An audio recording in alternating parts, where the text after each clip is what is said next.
This is season number 19 of Bass Talk Live with Matt Pengrack.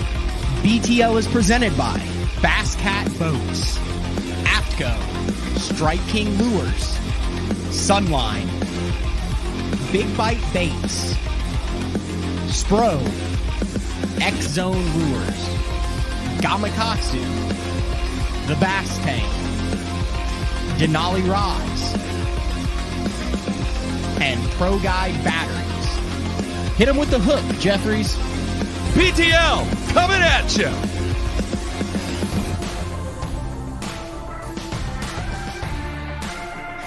Good morning and welcome to another exciting edition of BTL Bass Talk Live, where we are going to talk about bass fishing. We got the dude on today. He in 6 short days of fishing has probably become the hottest thing to he's become the hottest thing to ever hit the Bassmaster Opens. We've got a cull episode with Dave Mercer coming out in a couple weeks, and I'll just spill the beans now. The topic on it is Ben Milliken's Bassmaster Open win on Toledo Bend, the most significant win in Bassmaster Open history. And we compared it to some other wins. The one that most notably came up was when Mike Iaconelli needed to win the final Open, I believe, out of Buffalo or something to keep the classic streak alive. But I mean, dude, that was nothing compared to what we just saw Ben Milliken do. So but we're not going to keep the man waiting. We'll just bring him right in right now. Mr. Milliken, thank you for jumping on BTL yet again to talk about there's no other way to say it, a dominating Bassmaster Open victory on Toledo Bend last week. What's up, Matt? Thanks for having me on here. That's a little bit ridiculous to think about. You guys talking about the win in that. How is that ridiculous? Because, dude, I'm just getting started with this. That was amazing. I can't believe it happened, but I don't think you can put me in the same. No, I'm not putting you in the same breath as those guys. I'm putting the win and the accomplishment in the same breath. Like, I mean, okay, a Bassmaster Open win, Bassmaster Open, right?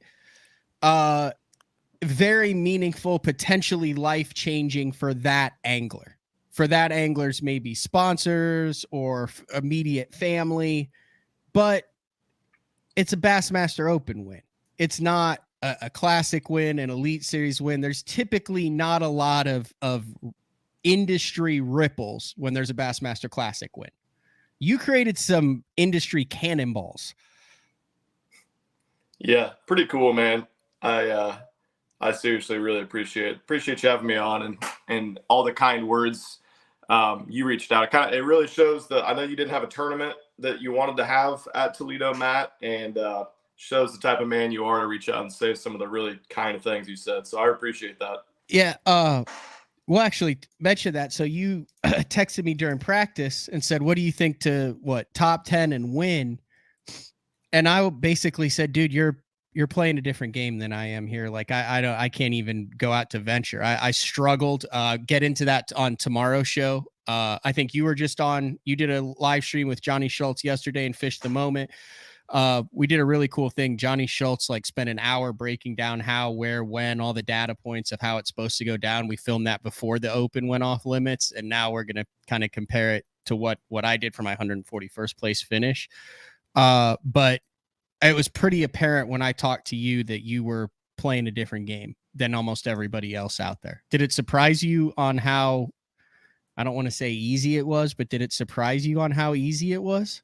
It surprised me how it went down. I thought I could win on this one offshore school I found if no one else found it, because I had seen the quality there the first day. I checked it in practice, and I had seen how difficult it was to scan for these bass that just weren't ready to move out on some of that main lake structure yet, because there was so many gizzard shad out there. You know, just they kind of show up as like pretty good sized blobs, like 4 or 5 feet apart, like a lot of these big bass do a lot of times.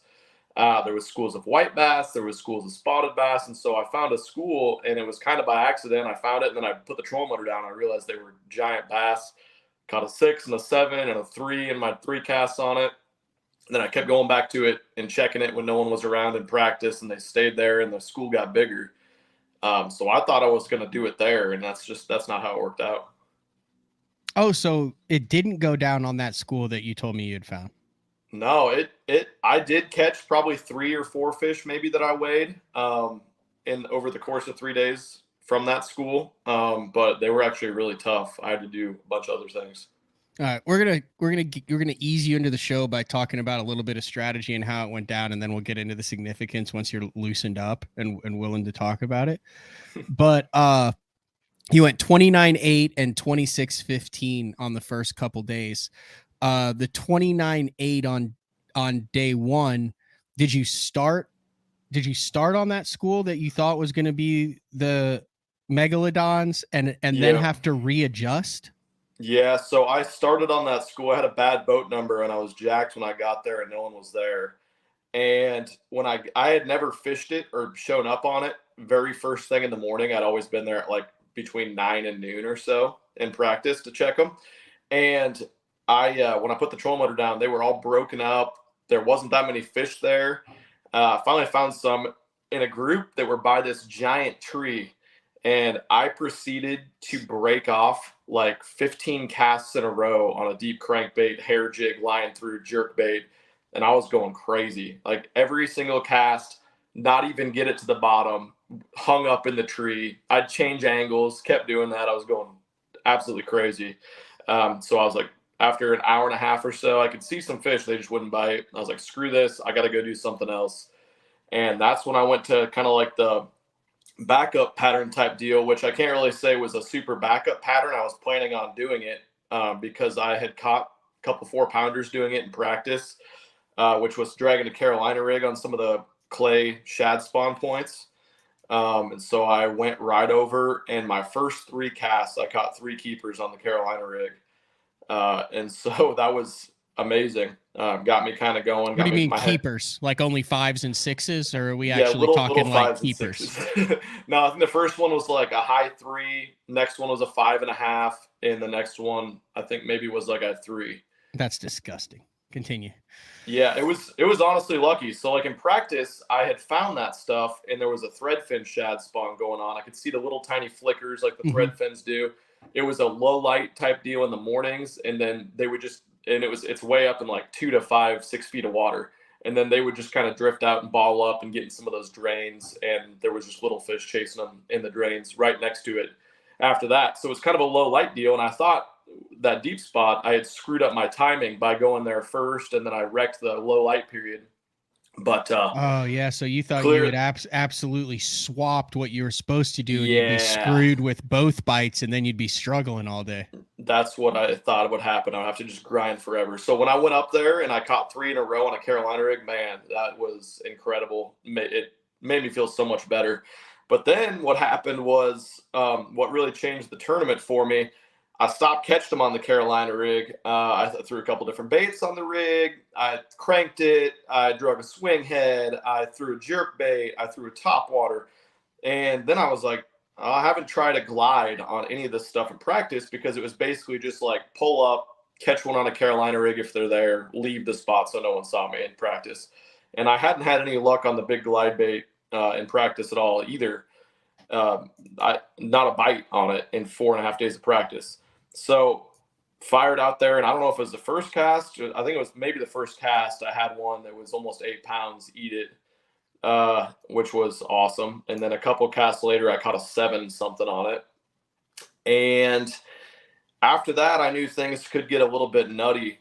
And they did. I just kind of bounced around these clay points, and I found new clay points on my maps and started fishing them. And I'm not trying to brag or anything or anything like that, but I really had a shot at a mid to high 30s bag that first day, based on not what was following my bait or what I saw on my screen, but what actually bit it and swiped at it and just didn't get hooked and came off and stuff like that.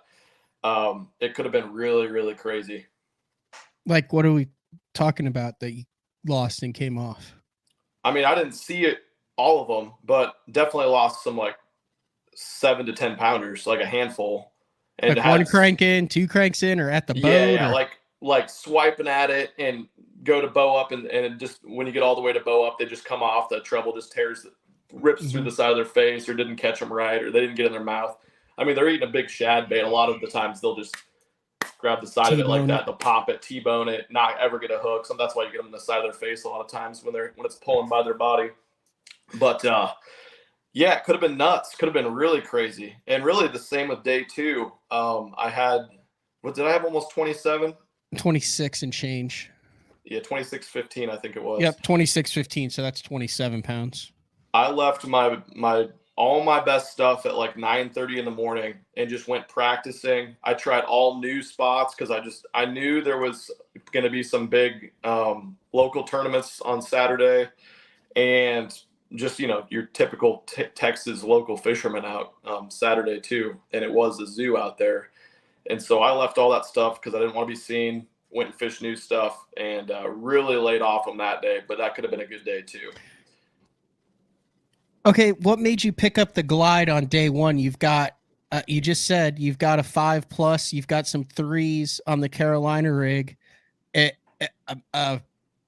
Open angler like me would say, all right, we're grinding this for the whole day, and we're gonna get 8 to 10 bites, and we're gonna pick up the Carolina rig. Or I wouldn't say that, but we're gonna pick up the whatever, the swing head. I did catch one on a Carolina rig in this tournament. It was 14 and a half inches. I was proud of it. Yeah. Anyway, what made you pivot and pick up the glide? You had 4.5 days where you hadn't gotten bit on it. Why not just grind it out with the Carolina rig and come in with a 20-pound bag? Because I hadn't thrown it enough in practice, because I didn't really have a reason to. I know when it's going to go down just from doing it so much, just so much experience with that glide bait.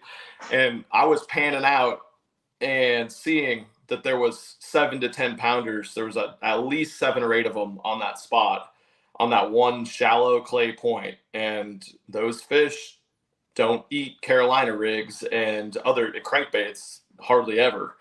And I know that there's a couple presentations and a couple baits that they do eat. And so, I mean, try to seize the moment, seize the day, man. I saw the fish were out there and I hadn't thrown it yet. And so I sent it out there. But what I've talked about on some other podcasts and some of those articles and stuff is it really benefited me that shad spawn changed as the tournament went on. And I don't know if it was day 1 of the practice or it had been going on for a couple days, but stop seeing those little flickers on the screen and start seeing these little little dots that were more like you'd see 3 to 10 of them rolling around on the points. And those were the gizzard shad. And so that was another thing that kind of clued me in, especially after I caught those couple on the big glide, that this spawn changed to that gizzard spawn. And when that happens, it can get really crazy with the big bait once they get up there. Those bass just know. Those biggest bass in the lake, they know when that's happening. I don't know how, if they're following around no matter where they're at in the water column, but it was kind of like a perfect storm. And the great thing about the gizzard spawn for me was that happens. That didn't get cranked up, and those gizzards didn't start showing up until 8, 9, 10 o'clock in the morning. And it only got stronger as the day went on. And we started seeing some of the stuff like we see at a couple of these little local lakes where you'll hear a splash and you'll look over and you'll just see like a 12, 14-inch gizzard shad, like, you know, like a flying fish would be coming out of the water. You don't see any blow-ups. You don't see anything, but he's not out there jumping for the fun of it. He's getting chased, and things are about to happen. Wow. You said a key word. You said, you know, when it's going to go down based on how, or based on what you're seeing, I'm assuming with your forward facing sonar out there. Can you give a couple examples of what you look for that you go, oh my gosh, these fish are positioned and ready to eat. I need to be picking up that glide. Like, what does it look like out there when you're looking at it, where it gets you excited? Yeah, you're panning out in 3 to 5 feet of water, and there's a handful of giants swimming around up there. They ain't up there to do anything besides eat, you know. And obviously they're forward facing. Exactly. I don't keep 2 confidence baits on the deck. I have like 30 rods on the deck at all times, and I flat out experiment. Every single cast is an experiment. Throw it in there, see how they react, pick up a different bait. But the biggest thing on each spot that I would do, I did it the whole tournament. And I know everyone wants to talk about how sexy the glide bait is and how it was won on that or whatever. that's really not how it completely went down. Like I would make 5 casts with a Carolina rig on every single point before I would ever pick that glide up, because I know just from throwing that big glide so much, they follow it like crazy. Even if they want to eat it, a lot of times they don't. And you can pull the best fish on the entire point, or all the best fish on the point, or just 3-pounders on the point, all of them off the side of it to your boat. And then that whole point is wrecked. Yeah, there's not very many instances where you throw a big bait and they don't eat it, where they didn't even follow it or pull off their spot, to where you can be like, okay, I'll throw a Ned rig in there next cast and catch them. It wrecks the spot. And so I was very strategic in that way to throw that Carolina rig first. And I caught so many fish on the Carolina rig, man. I could have easily won the tournament just with the Carolina rig. Really? Yep. Why were there Maybe not not more easily, guys? maybe by like 3 pounds or something. That's pretty easily. Why were there not more guys doing this? It sounds like Main Lake clay points with giants up there and flipping shad. Like there's 200 plus guys in the field. It seemed like you were able to just roll wherever you wanted and catch giants. Did it surprise you that there were not more guys up there doing the same thing? There was kind of some guys doing it, but I think they maybe weren't fishing shallow enough, because a lot of these points, I mean, they look so sexy on the map. They go way out into the lake, and it blew my mind, and it continues to blow my mind. I see it a lot down here in Texas. How many giant fish will pull up in 1 or 2 feet of water when they were right. You were on on the bank. You could see the bank in the background of all your pictures. Oh, and I was man, like shocked at that, because I assumed, I was out there idling and looking around, and it was so hard because it's so sloping and it's such a big area on all those points. And there's so much standing timber out there. And then after the tournament, I see it and I'm like, that son of a gun was right up against the damn bank. Yeah, it was wild. Like I was like, it blows my mind how many giants will pull up in that amount of water at that time of the day. Slick, calm, sunny, middle of the afternoon. They'll slide right up there and do that. And man, I've only seen it a couple times before. I've never had it happen in a tournament. But that second day, I really got dialed in. And the second day, I only caught 5-pounders in my limit. All I had was 5 something. So they were all between like 5.1 and 5.7. So very consistent. And so I was just calling by ounces. Some days you're like that with the big bait, where you don't catch the giant ones, and some days you don't catch any. But I was catching these fish up shallow, like middle of the day in the afternoon, and they smelled disgusting because they reeked of dead gizzard shad so bad. Like it was the most potent, nasty smell when you pop their mouth open and take that bait out. It was so funny. Micah brought this up, and that was my next question. You had a dude the first day that had like 3 for 16 plus. I don't know what your guys had the second day, but I mean, is he just dragging a rig or something behind you, and you're just around that type of quality fish? Because I mean, dude, you had a co-angler who in 3 fish brought in as much as I weighed in 10 fish over 2 days. It's fairly depressing on my end, but very impressive on your end. Yeah, so AJ was with me on day 1, and he was great. I enjoyed the time fishing with him. So nothing that I'm going to say is negative about anything that he did. But I had a limit, was culling a few times before he had a keeper in the boat on day 1. And I had told him, like, we're going to throw a Carolina rig a lot, so drag it. Trust me, you'll catch fish, just do it. And I think he was throwing a Zoom lizard and a Zoom baby brush hog. And I was like, I caught a couple, and I started talking to the camera, showed him the 6 cents hog wallow bait. And he's like, do you think I could try one of those hog wallows? And I was like, absolutely, man, 100%. And I swear, one of the first casts in the same spot, he caught a 6-pounder. And I don't remember when he did it again, but I gave him a whole bag of them then, because he tore it up after a couple bites. He caught a 3-pounder. And then towards the end of the day, I was like, he's like, man, I'd love to fill my limit out. I was like, yeah, I know. And I wanted to catch one more kicker too, because I had those couple big ones, but I did have like a high 3 in my bag or something. So I went back to that point I started on, and I throw the glide around a little bit, and I was down getting something, and I hear him say, oh, I got another good one.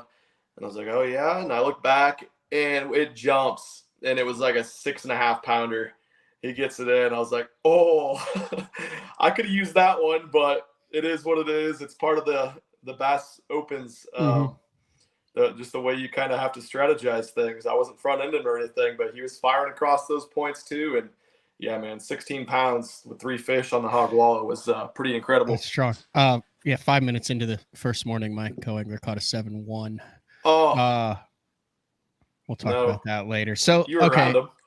Let me ask this. You legitimately believe, I know you're part of Six Sets. Six Sets is your jam, but you legitimately believe that you got more bites on this than a brush hog? Yeah. So what? Okay. Explain. It's just convince the way, me, Ben. Dude, it's just the way it is sometimes, you know. I threw brush hogs and lizards and all sorts of I like to throw the 6 cents flush. It's like a fluke style bait a lot on the Carolina rig. That's actually what I've been using a lot. And so I experimented with different baits in practice, and that's what they ate the best. It's not rocket science, and a lot of Carolina rigging is more technique than bait, I feel like, but that bait is very special. As you can see in the picture, it's got the 3 different appendages, and they're all different, so they all flap different. And that also, since they're perfect on both sides of the body and the back, it keeps it perfectly level, and so it doesn't roll over or look unnatural to a fish. Like, you don't want any bait obviously to roll over. You throw a swim jig, a swim bait, anything, you don't want it cocked off to the side. So yeah, I think just, you know, flowing over those shallow points, it looks really, really natural. I could have caught them on some other baits too, but I caught them, I think, better on that one. Run through your terminal tackle for the C rig. Yeah, I was throwing 3/4 1 ounce weights, even up there super shallow. The nice thing was it was clay and not rock, and so I only broke off maybe once the whole time, the whole 3 days. So that was incredible, even though it felt super nasty and hard down there. But nothing crazy, man. 3/4 1 ounce tungsten, bead, brass clacker, little swivel, and then a 3/0 hook on the hog walla. I try to fish as small of a hook as possible. Yeah, I try to fish as small of a hook as possible and as light of a hook as possible, because I think that bait needs as much natural movement as possible down there, because that's the point of a Carolina rig, is the freedom of movement. Did grass play into your game plan at all? It sounds like there wasn't a blade of grass that impacted a bite you had. It did not. I practiced and tried it a little bit. I knew it would get pounded by guys in the tournament every time I'd roll into there, into 6 Mile or the other one down there, that had a bunch of grass in it. There was boat stacked on top of each other. Kind of figured it would be that way because there isn't a lot of good grass on Toledo right now, but no, I didn't catch any out of that. All right, you said we're going to take a break, but I'll give you time to think about this next question, because I'm going to ask you 2 questions. You're not afraid of the tough questions. You fit into a bunch of different categories, but you fit into the YouTuber category. You also fit into the big bait guy category. There's a category of guys who have been trying to do this with the big bait at the top level for a number of years, haven't been able to put it together. There's a category of YouTubers for the last couple of years that have been trying to do this. They haven't been able to put it together. You've taken the 2 hardest groups and done it with the big baits as a YouTuber. I want to get your thoughts on why you think you've been able to put this together, and guys at the top have it, and guys who do this for a living have it. Fair questions? Absolutely. Let's get into it. All right. We'll get into that when we come back with, still has to sound weird, Bassmaster Open champion 2024 Bassmaster Classic qualifier, Ben Milliken. We'll be back right after this. It's a BTL on a Tuesday. The new Puma STS has been redesigned from the ground up. With the angler, design, function, and performance in mind, nothing on this new offering was compromised, and the only thing carried over from the previous version is the name. Based on the Soft Touch series hull that started with the flagship Jaguar, this new model is nimble and performs incredibly well at all speeds with either a 250 or 300 horsepower engine. Featuring a new 96-inch wide-body footprint, this hull measures out at 20 foot 7 inches in length. Industry-leading design coupled with tournament-winning performance. The Puma STS from Basscat. Feel the rush.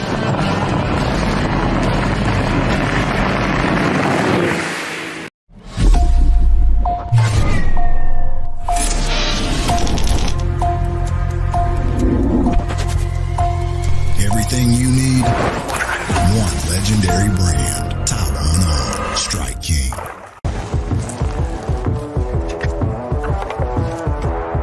So I'm a big guy, you know, a lunker, a two sandwich eating kind of man. And on behalf of all of those bigger, I gotta say it once and for all, it's bad enough that the fish look smaller in our hands. The last thing we should have to worry about is getting quality outdoor clothing that fits. Avco, any fish, any water. Shoreline Boat and RV, dock rash, storm damage, collision repair, that deep scratch or gouge from trying to access that secret creek. Shoreline Boat and RV can get your prized possession back in mint condition and looking good on the water, fast. All repairs are done in-house, so they're able to get your boat or RV back to brand new, quickly. All Shoreline's work comes with a rock-solid warranty. Find out more at ShorelineBoatandRV.com, Kansas City, Austin, and Tulsa. I'm the kind of guy that never leaves a house without a pocket knife, and Gamakatsu's come out with the EDC series of knives. EDC stands for everyday carry, so whether you're on the water or off, you can always have it with you. The best thing about it to me is that assisted open feature. With this D2 blade, you've got it right here at your fingertips, so if you can't find your scissors, you need to cut a knot, you need to cut your braid, you've always got it. Make sure you check it out. Never leave home without your Gamakatsu EDC knife. Born in Japan, using technology, innovation, and precision, Sunline produces the widest selection of fishing lines at the most technologically advanced line factory in the world. Manufactured at the strictest tolerances to produce victories at the highest levels of tournament bass fishing. From household names like Christie, Swindle, and Cruz, to young guns like Cook, Logan, New, and Welcher, they all trust Sunline to take them to the top of the leaderboard. Choose the line that will give you the strength to guarantee your confidence. Sunline. All right, welcome back. BTL on a Tuesday with Bassmaster Open champion Ben Milliken. Posed a question before the break, but I have forgotten to ask you this the last 3 times you've been on. And I don't remember you covering it. How did the Orkin thing come about? Oh, that was pretty crazy, man. So national commercial, right? Yeah, that was wild. That was a crazy experience for me. I was out on a fishing trip actually, and I was working with a marketing agency at the time. And they reached out to me and said, "Hey, this company wants to do a commercial with you. Are you familiar with Orkin?" And I was like, "Yes." And they're like, "Well, they'd like you to do a commercial. What would you charge for that?" And I told him, and he's like, "Well, they want you to come out, and it's in California." I was like, "Okay, well, I'm not really super interested in doing that." And he's like, "Well, they want you to do it next month, and they'll pay you for it, and they're saying like it's residual money over the course of time, once with views and stuff." And so I started looking into it. He's like, "Just meet with the director and everything." And so this was at like the end. That was like the last week of January, a couple of years ago. This was 2 years ago, and last I don't even know when it was. We did this last year ago. God, I don't even remember, honestly. It was a while ago. Winning the sport distorts the time-space continuum. Oh, that and many other things. So the end of the end of January, at the last week, they're like, and so I do this meeting, and he's like, "We want to do it in February." And I was like, "Oh man, that's a quick turnaround. I'll see if I can do it." And I finally agreed to do it. He's like, "Okay. So Tuesday, your flight will, you'll have a driver come pick you up for your flight." And that was in like 3 days. And it was my wife's birthday. And I was like, "No, I can't do it next week." And they're like, "We'll fly you first class and your wife and your son out to LA. We'll pay for all your food, all your lodging, everything." And I guess I shouldn't just say like that's a financial thing for me. But it really was kind of out of the blue. I don't have any ties to Orkin or anything. And so I was like, screw it. It'll be a cool experience. So they flew us out to Hollywood, and we show up on set. Like they picked us up with a driver from our house. Take us to this fancy hotel. They took us to wardrobe and everything.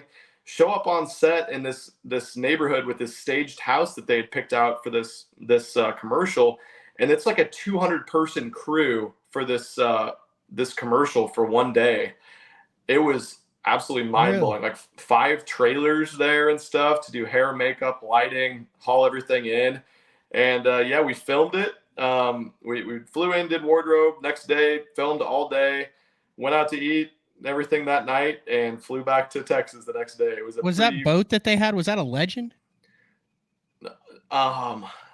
It was. Or I don't Nitro? remember what Because, it was. It was okay. They tore it, so they had to take. That's the crazy thing about national TV and these commercials. They take logos off of everything. Motor, So, like, everything. We're gonna run the Yep. commercial here in a second. So deal, motor, boat, everything. They're like, we'll put your logos, and you can wear your 6 Sense, Milliken Fishing, Waterland, all that stuff. I was okay, like, that cool. makes sense. Great promotion. But they're like covering up the Nikes on my shoes. Motor is just blacked out. It looks like a la Motor's blacked Steve out. Kennedy 2007. Yeah, and it's so corny, the commercial. The boat's just like parked in the front lawn, like that's where you would back your boat up. It's kind of funny. And so there's only one. So this is it, the 30-second one that I found. Well, there's a bunch of different versions based on if it's on television, if it's on social media, which platform it's on. But yeah.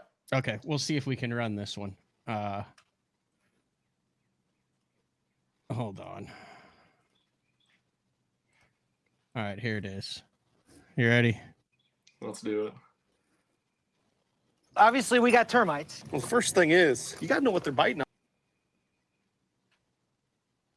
Uh-oh, I messed it up. That was my fault. Jeez. I'm Who an is this idiot. guy?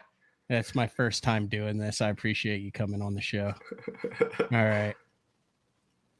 Here we go. All right, we'll restart it. All right, here we go. Obviously, we got termites. Well, the first thing is, you got to know what they're biting on. Oh, yeah. This aged birchwood is perfect for the big ones this time of year. Oh, They gobble it up like a candy bar. nice. What's going on? What?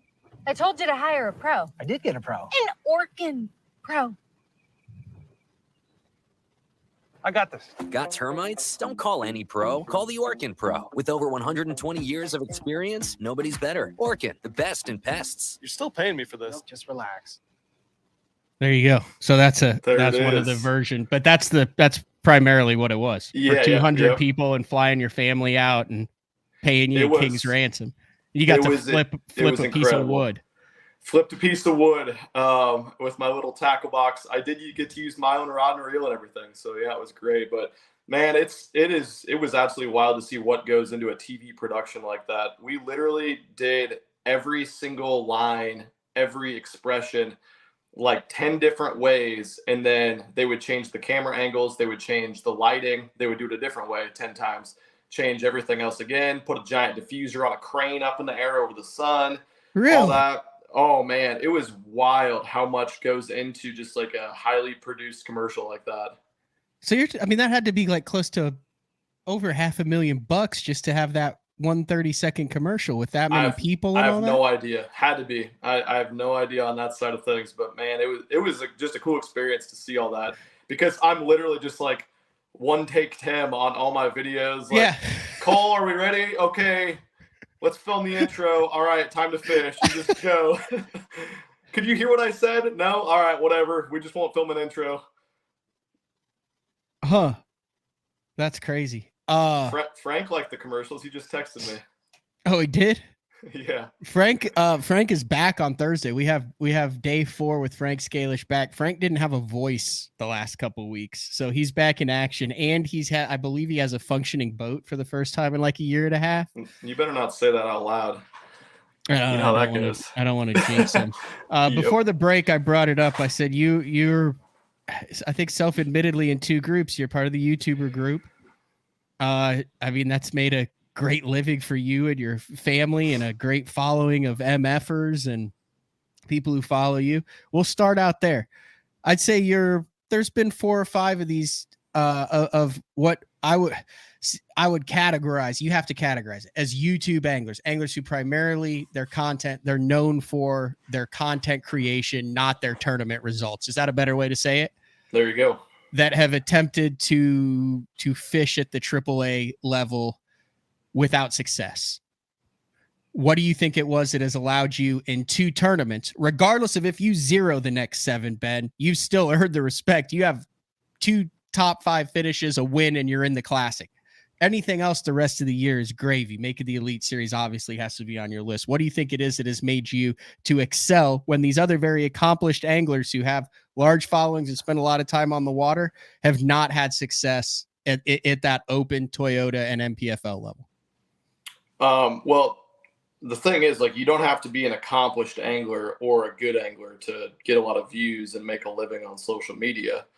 And something that people, forget or don't know about me is I fished tournaments for like 10 years before I ever picked up a camera or tried to do it. And there's a big difference between grinding and knowing the tournament life and wanting to fish professionally, and knowing what it takes to fish professionally, and someone who gets into something because they heard it makes some money or makes a lot of money. And I guess one thing that kind of sets me apart and is really different, my channel isn't tip videos. I mean, anybody that's decent on camera and well-spoken and also good at editing or decent at editing or has a videographer editor can make a tip video and make it sound like they know what they're talking about and get a decent amount of views, especially if they've been around for a while. But that doesn't mean anything. That doesn't mean you know how to actually go and do it or make the adjustments needed to go do it.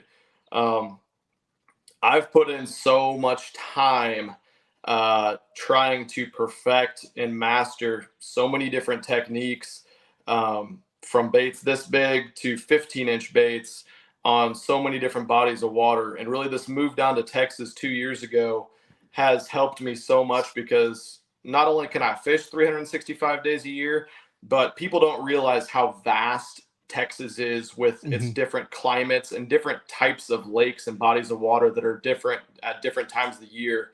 You can fish shallow, muddy stuff. You can fish rivers. You can fish super clean water stuff, tons of good hydrilla lakes, highland reservoirs, rock reservoirs, giant fish on big baits, giant fish on tiny baits, average fish, power plant lakes.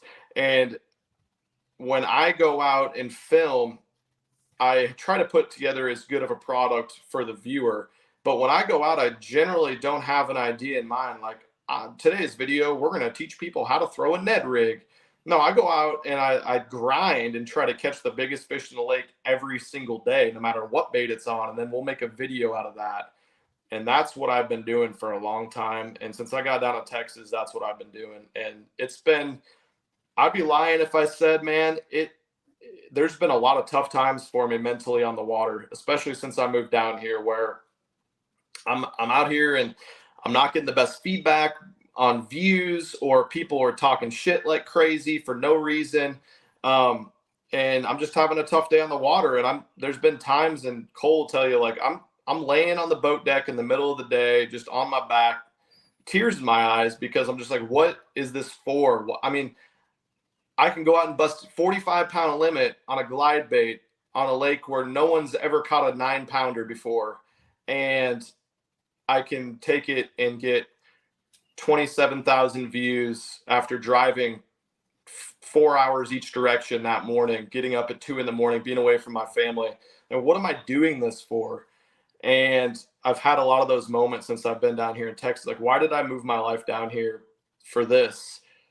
And these last 2 tournaments is a culmination of that's why I've busted my ass and I've grinded so hard, and I will continue to grind so hard and work so hard at this, because it's just what came from that hard work and that time. What made you jump in this year and not last year, the year before, the year before that, or wait another year to where you've got even another year under? Why this year? I just had enough. I don't know why. I guess I felt like I wanted to sharpen up a little bit before. Honestly, I never really had a ton of desire to fish the opens. But then when they changed the rules, I think that helped a lot too. They made it more of a big overall picture of 9 tournament events. I've always felt like the more different types of fisheries that they went to, the better chance I had. Whereas opposed to like a schedule where they go to Ross Barnett and Red River and Arkansas River, that does not fit me at all of what I would like to do. So taking 9 guys from all 9 tournaments was a huge thing for me. Cutting down the practice time was huge for me. And I just started thinking about it and just kind of decided that this is the time, this is what I'm going to do it. And I wasn't going to wait any longer. You said the Classic was your lifelong goal, your lifelong dream to make a Bassmaster Classic. Short-term goal, are you 100% in on qualifying for the Elite Series, fishing the Elite Series, documenting the Elite Series, being a Bassmaster Elite Series pro? Like, is that 1A now that you have a win in the Classic knocked out? Yeah, I can't, and I've been asked this a few times now. I can't say that I have like a goal to be on the Elite Series and win classics or win AOI for the next 30 years or something like that, because I know how difficult that lifestyle is and that career is, just from my friends that are on the Elite Series and talking to them. But yeah, absolutely. If I qualify, like that's my goal, is to qualify for the Elite Series now. And I'm not going to go nickel and dime and try to catch 12 pounds a day the rest of the year. I'm going to try to win every single tournament. I'm not going to swing for the fence. I'm just going to try to find the winning fish and conservatively do the best I can to how many days we got left this year, Matt? Well, it depends how many day threes 20 you make left. For me, I probably got about 14. You probably have about 22. All right. I got 22 days left to do good. All right. The other half to that question is there are diehard tournament anglers who have transitioned into the big bait game. I'll name them. Zaldane's at the top of that list. You've seen what Carl's done, Brandon Polinick. The only one that I'm aware of who's been able to really kind of transition that into a win would be Lee Livesey on Fork, where he was able to take a topwater, a glide. The rest of them, you're talking one big day. You're talking... It's been very difficult to find the niche in multiple day tournaments for the big baits. Do you just understand it better than them? Was it just a lightning strike where you knew when to throw what? I mean, where does the big bait niche fall now? Because it's been, hey, this is kind of a tease for the tournament. You can see what could happen, but it's never going to happen, and you're going to be disappointed in a 3 or 4 day tournament. You took that and turned it into a W. Yeah, so there's two things with that, really. Just like everything else in fishing, you have to know when to leave, when to set something down, when to pick something up. And from my experience in all these different lakes, all these different types of days, all different times of the year, and not just guessing or sending it all day and seeing what happens, but seeing the fish's reaction every single cast on forward facing. I know exactly what to look for, what they're doing, and it's ever changing. I never know what to expect. And so every cast is an experiment. And so it's stupid to go out and throw it all day and just be like, I'm swinging today. I got to catch a big bag. I'm throwing the big bait all day. It's just not feasible. But knowing when to pick it up, as opposed to going and getting some topwater bites in the morning, going in on a deep crank in school, picking up the Carolina rig like I did, and just supplementing that is huge. And then the second thing is, not to pick on any of those guys, but there are specific baits and movements in different types of baits and lures, and it varies per it's not even just like, oh, a Hinkle shad is a great bait. Like I've gone through like 15 Hinkle shads. I've had 2 that are legit money, absolute killers. And there's inconsistencies with these baits, and I know from throwing them in the water, and I test them in my pool. I spent too much time, hundreds of hours. I spent 20 times as much time testing baits in my pool as I have swimming in my pool since I moved down here to Texas. And I know what movements and what needs to happen with the bait to make it absolutely money. And there's different types and styles of baits that work on different pieces of cover at different times of the year, on different sizes of fish, different applications. And I know what those are, and I'm always learning, and I'm always trying different baits, but I know exactly what I'm looking for. And so that's what's a little bit different between just picking up a mag draft, which is basically a swim jig, and doing what I did in this tournament. Or just having one glide that you throw whenever you're gliding. Correct. So you look at the big bait game, the glide bait game, like, I'm not comparing you to like a crankbait expert looks at a deep diving crankbait. There's a bunch of different ones in a bunch of different colors with a bunch of different actions, whether you're trying to bang it off wood, whether you're trying to bang it off the bottom, whether you're fishing suspended fish. You look at that like any other tool in the box, not, ooh, I tied on my glide bait. 1000%, man. That's just a misunderstanding. I get that question all the time. What's a good rod for a swim bait? Totally depends. And I'm like, I have like 15 rods for all different types of swim baits, all different sizes of swim baits. Same thing. I mean, if I asked you, what's the best crankbait rod? Like, what's the best Texas rig rod? Like, you're going to have 1,000 different answers. You even say that on a drop shot. There's a million different factors. Absolutely. Or what's the best finesse rod for spinning? Like, I mean, there's so many different variables to that. And so it's the same thing. It's the traditional time on the water. But I literally, the biggest thing for me that I think a lot of swim bait guys struggle with is you got to take the ego out of it. There's so much ego involved with that big swim bait thing and the big swim bait bite. I literally do not care if they will only eat a 15-inch swim bait, or they want to eat a 2-inch Kitech, or they want to eat a Carolina rig, or they want to eat a crankbait. I don't care. And I will find out each cast and use that as my data every single cast based on what I'm seeing with the fish, what they want. And I'll keep every rod on the deck and we'll see what they want. I struggle a lot with, so I saw a picture of you. You had a big line through. Oh, look, another 7-pound line through, 5 feet up the line. That was Milliken, crazy one, smiling, hair flowing in the wind. Probably didn't even keep it. Probably culled that fish out. But then obviously you had the hard glide bait. Is it real easy for you to determine whether they want a big soft bait or a glide bait? Well, it takes 2 casts, Matt. A cast with the hard bait, a cast with the soft bait. How did they react? Move on to the next fish. Really? Yeah, that's how you got to look at it every single cast. And that was actually crazy. I can't wait to see the footage of that one. I did something that I've only done a handful of times. So I was working a fish with my big glide, and I could tell it was big, and I was lucky the wind was pushing me back onto the point away from this fish. So he followed it all the way to the boat, and I could tell it was a big one. And I'm working it side to side, and the bait's like 15, 20 feet from the boat.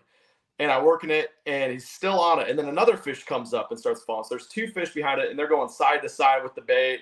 And I'm like, oh, one of them's going to eventually eat Are they it. going? They're Yeah. It's a beautiful thing. But then they kind of slow down to it a little bit. But I kept drifting back, and I'm feeding line out, and I'm reeling, working a few times, feed some line out, reeling, working a few times. And finally, what happened was what happens a lot with big baits, and that is another fish will be on the bottom or below, and they'll see those fish up above following that bait, and they'll say, well, that's food. They're trying to eat it. I'm going to get it. That's how I've caught most of my teener-sized fish, actually. And that fish fires up like 10 feet from the boat and swipes at it and gets it, and I hooked it, and I got it in. And the coolest thing with that was, besides that, so I hook it, I get it in, throw it in the live well and coal. I pan back, and there's still like 2 or 3 fish in a group right there, and I hadn't even thrown the line through on that school. And I just flipped my line through 20 feet from the boat, and one of them eats it on the fall. And it was just like 6.5 pounder, 5.5 pounder. Oh my God. That's nuts. Yeah. It So gives me goosebumps when thinking they about it. It was when so they cool. get behind it like that, I've always wanted, and like I said, we could go a million different directions here. Why don't they eat it when they get in that trance? You talked about how you have the competition and a fish goes, that's it. Is there something in that fish's brain? Obviously, I don't think they have cognitive thought, but is there something in that fish's brain that is saying this is not alive? There's something wrong with this? Because you would think otherwise, if it was a gizzard shad, I mean, it's right there. It's going like this. Why are they not just engulfing that thing when they first see it? Why do they track the bait instead of eat it every time? It's just some type of negative cue that your bait or something is giving them. And every fish is different. So you just kind of roll with the punches with the big bait. But whether it was the way that the hooks were hitting the bait, or the way that the bait was not rolling how they wanted it to, or if they could hear the waves slapping against my boat, or see me out of the corner of their eye twitching the bait, something was making them not eat it. I mean, it didn't look that much like how a gizzard shad actually swims. But yep, something's just off with it. And that's just another part of the experiment. That's why I knew the entire time, like, everyone out here on Bassmaster taking pictures, all these spectator boats, all my fans watching at home, they want to hear about how I'm catching them on a big bait, and they want to see me catch them on a big bait. But I could not have won that tournament on without a big the Carolina rig. Correct. And so I was like, all right, I just got to keep throwing the rig. Next spot, I'm going to start with the rig. You could have top 10'd it on a glide bait. Yeah, definitely. I might have been able to win it on the glide bait, but probably not. I just the last find day that I didn't catch one on it, so probably not. So do you think if you were I think down in Florida on how many of those guides have the golden shiners, and they're, you talk to the guys, you get around the golden shiners, you watch them catching 8-10s on grass edges where you go down, you might catch one. Do you think that's the same scenario when you get these big gizzard shad up there? If you were to free line a gizzard shad up there with those fish without hesitation, just freaking truck it, there would be no following behind it. Absolutely. I got 2 ponds in the backyard here. It's another thing I'm lucky, and I've put some giants in them. And I see that all the time. They're very smart. I caught all of them that are in there, and so they've all been caught. They've all come from public water and seen baits. But they will eat a live bluegill, which is what they eat in there immediately when they won't touch anything else. How big were these gizzard shad? I only saw a few of them like come up towards the surface and kind of scurry off, but I think they were all like 7 to 12 inches. Okay. And I did throw, Matt, I remember you asking me at the start of the year, the first time I came on, what's the biggest bait you will have on your deck and throw this year in the opens?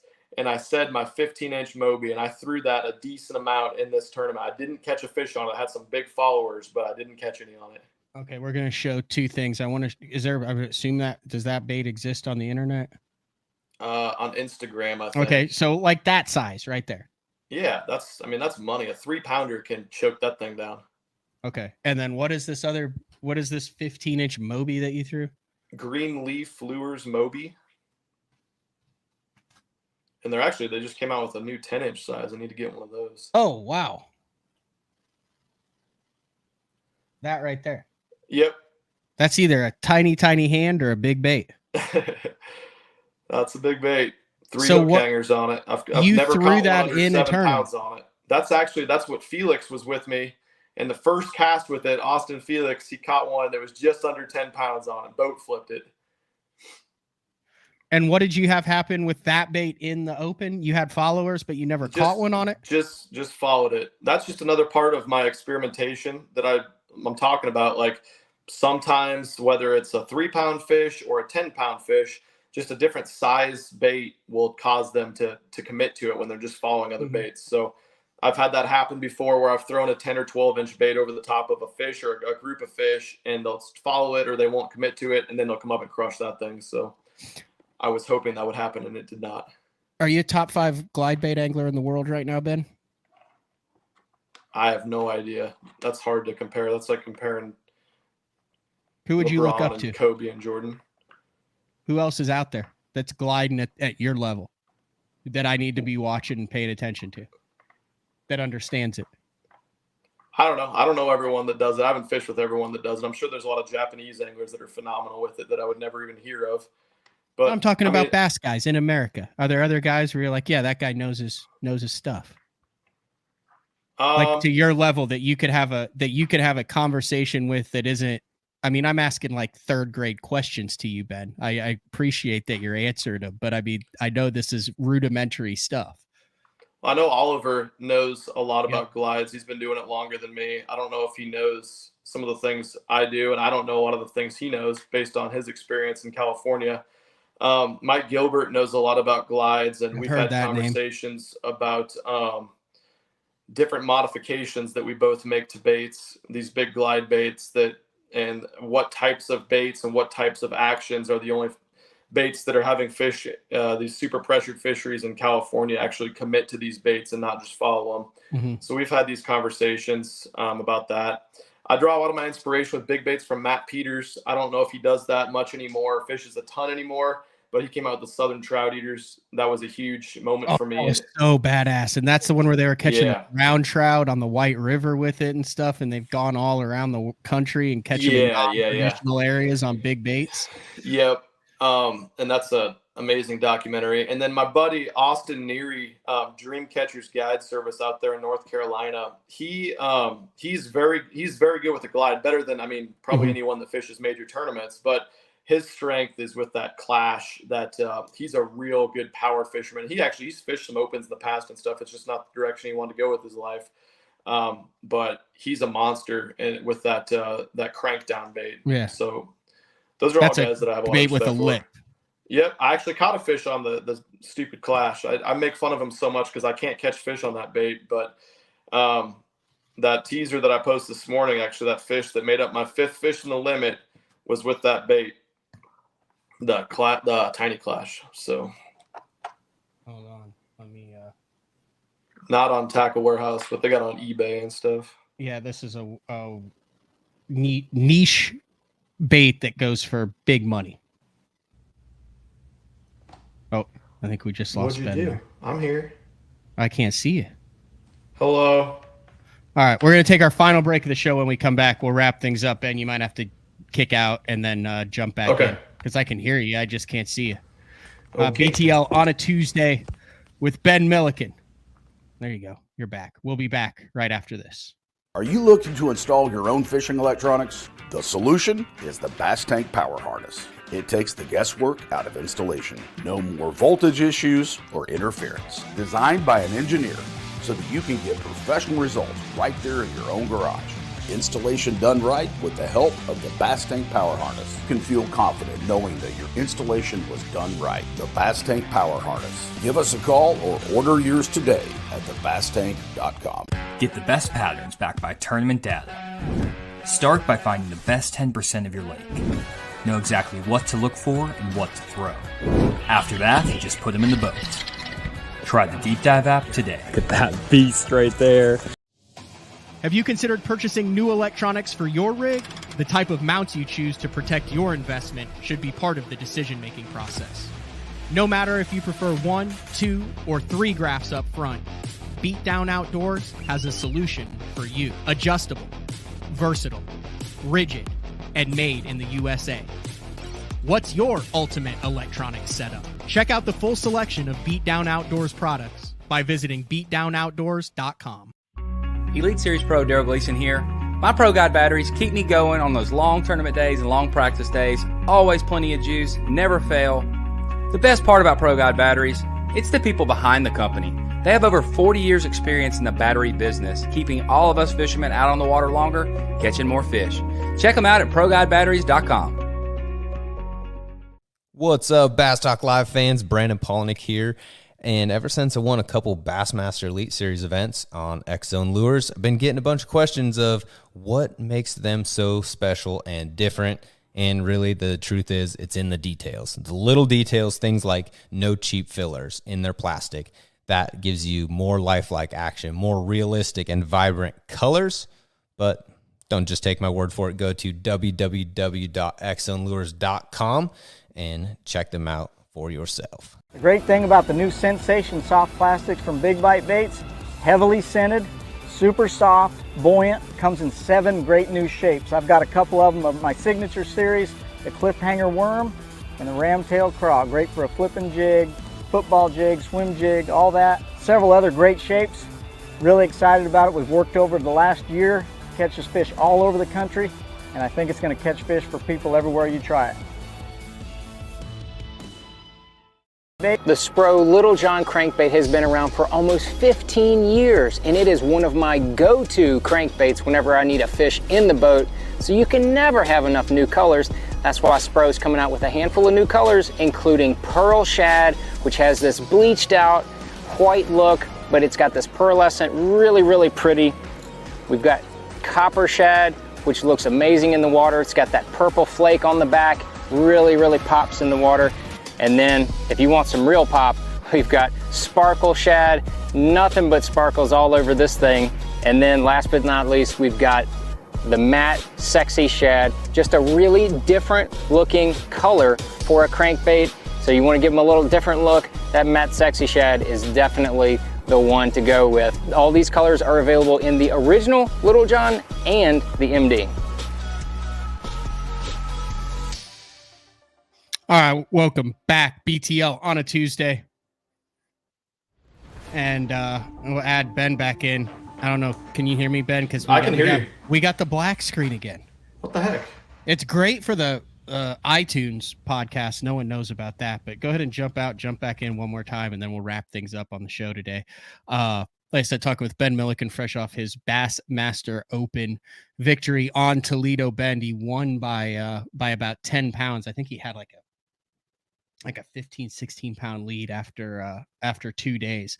And it wasn't it was easy if you were around the right stuff. It was not an easy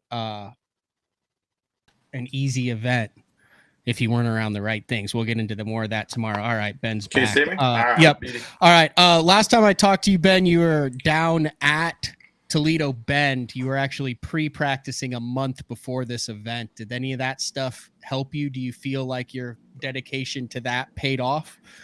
No, and I fished the one day is the last day before it went off limits, and I about got my head beat in by 25-mile-an-hour north winds down there. And no, I didn't. I caught fish that day, but I didn't find anything that really helped me. Kind of saw some stuff, which was nice. All right. What has the feedback been from the win, from your fans, from professional anglers on the BPT and the Elite Series, from anybody? Has it been more, less, exactly what you expected? It's been great, man. Feedback's been awesome. I was talking to Mercer about that yesterday. It's been such a positive experience. I had heard, the opens are so cutthroat. People get on your stuff, watch you fish stuff, fight over spots and everything like that. But I haven't had that experience the first two times at all, first two events here. And yeah, man, everything was so cool. And I was telling Mercer the last morning before we took off, I wasn't a terrible nervous wreck, but I was definitely I was nervous, like it's just normal nerves and stress. And Todd Castledine pulls up next to me in his boat and he starts tying stuff on. And I didn't even notice that it was him, or I didn't see it was him. And he said, "Man, you did a great job this week. Strong work. Keep it up." And, it's not like Todd to do that. No, I've known of Todd and I've followed him for a very long time and heard about him forever. And, yeah, just a guy like that's willing to come out and say that before we're about to take off really meant a lot to me. But yeah, I've heard from a ton of elite guys. It's been awesome. Where's the trophy now? Trophy is in the living room right now. I was just going to throw it in my apartment on the trophy shelf that I got, but my wife said I had to keep it in the house for this time. Oh, you probably... Yeah, that's got to be. I just keep thinking like is that your only like big trophy, or did you have a bunch from when you tournament fished before? Because I mean, you fish all the time, you spend a ton of time on the water, but you're not fishing where you can win hardware. Yeah, for sure. I mean, I obviously had a bunch of trophies and plaques and stuff, but none of them compare to that. That's pretty cool. Yeah, man, it's incredible. I'm so excited. I'm so happy and grateful. Are you going to try to do the same system? I mean, you're not going to shy away from the big baits and the oddball patterns when we go to Bugs or when we go to Wheeler or when we go to Eufaula in Oklahoma, are you? I mean, I'll have the same everything on the deck. And again, if I got to catch them on a drop shot, that's awesome. And if I catch them on a big bait, that's cool too. Who made your trophy shelf? It was with the house when I got it, actually. So that's nice. I thought Drunkwood asked. Oh, he made one actually. I need to get. I don't know if it'll fit on the shelves. He made me Drunkwood. Oh, not big enough. The shelves aren't big enough. No, come on, man. That is a big trophy. All right, I got a couple of things that I want to show off that I think might be handy. You're welcome to stick around if you want to. You want to see. We talked about one of them before the show. So when I was at the Classic, dude walks up. I think his card's in there. Yeah, his card's in there. Sean walks up, gives me the Drop Shot Jock. They're out of, I don't know where they're out of. Anyway, if you have the rod that doesn't have the little keeper that you can keep your drop shot in, look at this. This thing goes right on the end of the rod right there, and your drop shot weight just sticks right in it. See it right there? And then your drop shot weight just goes right in there and boom. It's freaking money. It's the deal. Are you a drop shotter at all? Yeah, I enjoy it a lot. I mean, I haven't thrown at the first two tournaments, but I've thrown other finesse stuff at Eufaula. Oh, you threw some finesse stuff at Eufaula. Mm-hmm. What'd you throw there? Like a Damiki or something? No, I can't tell you that, Matt. You can tell me what kind of finesse stuff. I threw a flick shake and I threw a free rig, and I caught fish on both. What's the deal with that? I've heard that now a couple times. A couple people being like, "Oh, that free rig is the deal." What's your experience been with it? Yeah, it's good. It's different. I would have thrown it here a lot more, but the stupid Texas fish, for some reason, I don't understand it. They want the damn Carolina rig more than anything else dragging, it seems like, everywhere I go, which hurts my brain. But the free rig's cool, man. It's a really interesting, it's a freedom of movement technique. I love dragging a swing head real slow and methodically. I don't really fish a jig much anymore. I just drag a swing head as far as offshore football jig type stuff. But the free rig's cool because you kind of get two different things with it. You get when it falls, so that weight isn't fixed and it's made to freely move. And so when it hits the bottom quicker than your traditional Texas rig would. It separates itself more.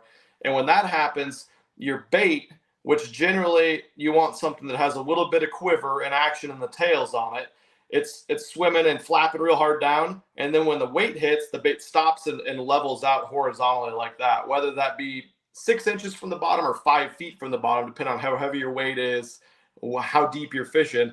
It's just a secondary movement. And we were actually catching really good on a tube like that at Eufaula.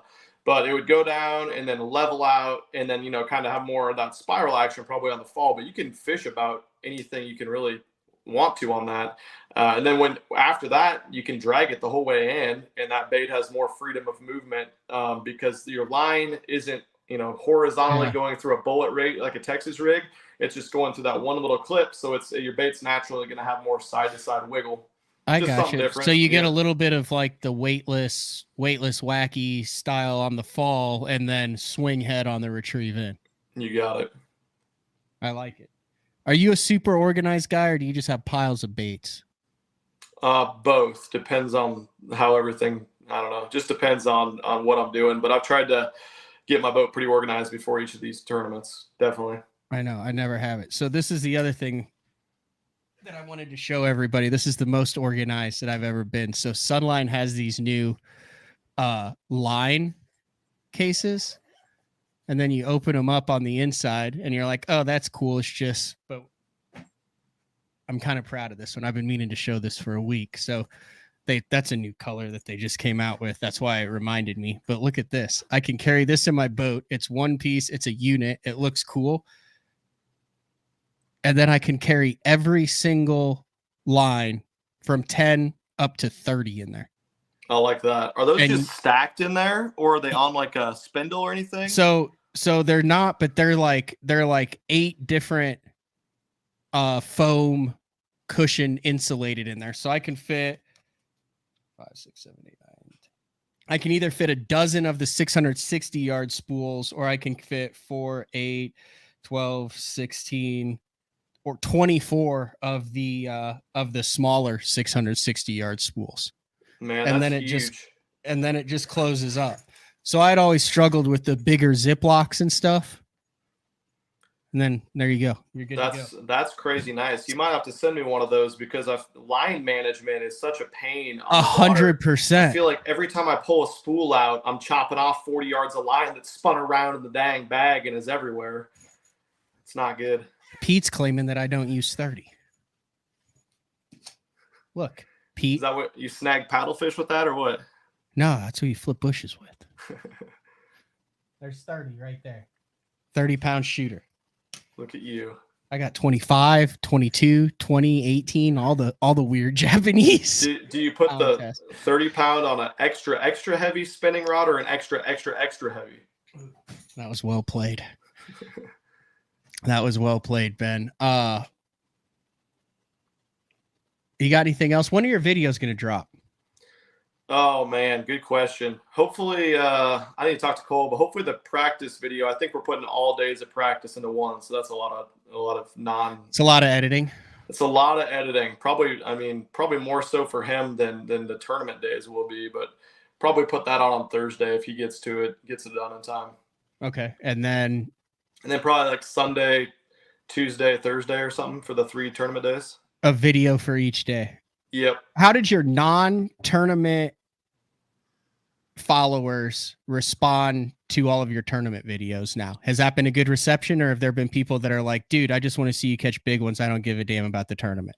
I mean, there's always going to be people that are sad that you're doing one type of content over another type of content, but the reception's been great on the channel.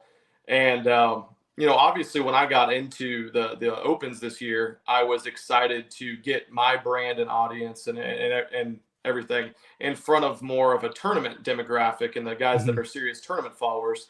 But that's been great and gotten some more eyeballs, but it's also been great to see a lot of the hundreds of thousands of people that never would have followed tournament fishing or know anything about that type of culture to now be into tournament fishing.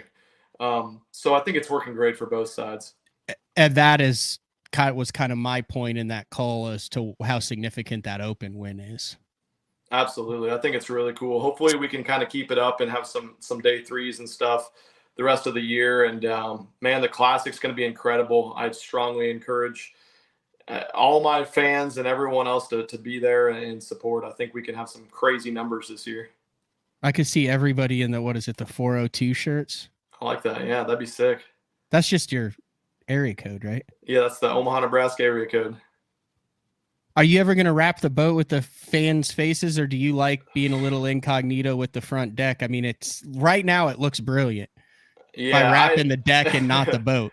Yeah, it's definitely not been up to me that it's not wrapped yet. That's been a kind of okay. So that's not the bus, but it has strategic. been nice to be incognito at the same time. So you're still planning on wrapping it then? Yes, sir. Yeah. Okay. Gonna have to go a different direction with it now. Still the same type of wrap, but someone else doing it. All right. You got anything else? Like I said, I know you're super busy. I know you got a bunch of these. I appreciate you, dude. Yeah, a lot more in-depth that went into with Johnny Schultz. I think you're going to have stuff coming out with Mercer. You're doing Stray Cast tonight, right? Tomorrow night? Yeah, into the Great White Opens. I think tonight, I don't think it's going to air tomorrow night. Yeah. At this, so definitely an impressive win, Ben. And like I said, I had Matt Steffen in studio yesterday, and he said, dude, he goes, we would get done with our MLF Invitational, and we wouldn't even look at our standings. We'd be at home like him and Chris Grow, and they'd be like, what'd Milliken do today? Wow. That was the first thing that they man. checked. And I mean, you're talking established, long-time pros there, so definitely turning some heads, and appreciate the time and effort that you have put into it, and then also the YouTube stuff, bringing everybody along. That's super cool, man. I really appreciate that. All right. Thanks, Ben. See ya. Thanks, Matt. All right. Later. All right. See ya. That was Ben Milliken, the latest Bassmaster Open champion in 2024. Is he the first? No, he'd be the second. He'd be the third Bassmaster Classic qualifier, because I think you have the defending champ who's in it the next year, and then the first Open in this one. So 3 out of the 50. So this has been another edition of BTL Bass Talk Live. Tomorrow, Johnny Schultz breaks down what should have happened at Toledo Bend. I said we filmed an hour show 2 weeks ago. What did happen at Toledo Bend, where I went wrong, where Ben went right. We're going to break it all down tomorrow with Johnny Schultz from Fish the Moment. We'll talk to everybody then. See ya.